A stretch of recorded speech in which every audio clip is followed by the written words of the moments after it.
ಕ್ಷೇತ್ರದಲ್ಲಿ ಒಬ್ಬೊಬ್ಬರದ್ದು ಒಂದೊಂದು ಅಭಿಪ್ರಾಯ ಇರ್ತದೆ. ಪಕ್ಷದ ತೀರ್ಮಾನಕ್ಕೆ ನಾನು ಸೇರಿದಂತೆ ಎಲ್ಲರೂ ಕೂಡ ಬದ್ಧರಾಗಿದ್ದೇವೆ. ವೈಯಕ್ತಿಕ ಆಸೆಗಳು, ವೈಯಕ್ತಿಕ ಅಭಿಪ್ರಾಯಗಳು ಏನೇ ಇದ್ದರೂ ಕೂಡ ಇವತ್ತು ಪಕ್ಷ ತೆಗೆದುಕೊಂಡಂಥ ತೀರ್ಮಾನಕ್ಕೆ ನಾನಾಗಲಿ, ಮುಖಂಡರುಗಳಾಗಲಿ, ಕಾರ್ಯಕರ್ತರುಗಳಾಗಲಿ ನಾವೆಲ್ಲರೂ ಕೂಡ ಪಕ್ಷದ ಶಿಸ್ತಿನ ಸಿಪಾಯಿ ರೀತಿ ನಾವು ಕೆಲಸ ಮಾಡಬೇಕಾಗ್ತದೆ. ಸೊ ಯಾರು ಆ ರೀತಿ ಅಭಿಪ್ರಾಯನ ವ್ಯಕ್ತಪಡಿಸಿದ್ದಾರೆ, ಇವತ್ತು ನಾಮಪತ್ರ ಸಲ್ಲಿಕೆ ಆದ ನಂತರ ಎಲ್ಲರನ್ನೂ ಭೇಟಿ ಮಾಡಿ ನಾನು ಖುದ್ದು ಮಾತಾಡ್ತೇನೆ.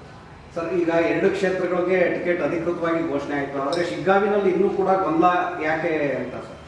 ಇರೋದು ನಾಳೆ ಒಂದೇ ದಿನ ಲಾಸ್ಟ್ ಡೇಟು. ಆಲ್ರೆಡಿ ತೀರ್ಮಾನ ಆಗಿದೆ. ಬಹಳಷ್ಟು ಜನ ಆಕಾಂಕ್ಷಿಗಳಿದ್ದಾರೆ ಅಲ್ಲಿ. ಹಿಂದೆ ಸ್ವತಂತ್ರ ಅಭ್ಯರ್ಥಿಗಳು ಮತ್ತು ಅದರ ಜೊತೆಯಲ್ಲಿ ಬೇರೆಯವರು ಕೂಡ ಎಲ್ಲರೂ ಆಕಾಂಕ್ಷಿಗಳಿದ್ದಾರೆ.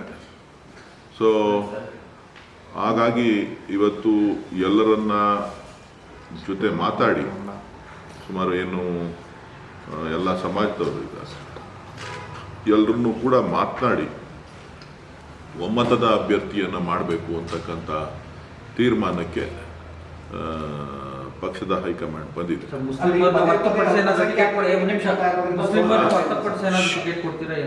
ಇಲ್ಲ, ಅದ್ರ ಬಗ್ಗೆ ನನಗೆ ಗೊತ್ತಿಲ್ಲ. ಅದು ಪಕ್ಷದ ವರಿಷ್ಠ ಮಂಡಳಿ ತೀರ್ಮಾನ ಮಾಡ್ತದೆ. ನಮ್ಮ AICC ಸ್ಕ್ರೀನಿಂಗ್ ಕಮಿಟಿ ತೀರ್ಮಾನ ಮಾಡ್ತದೆ.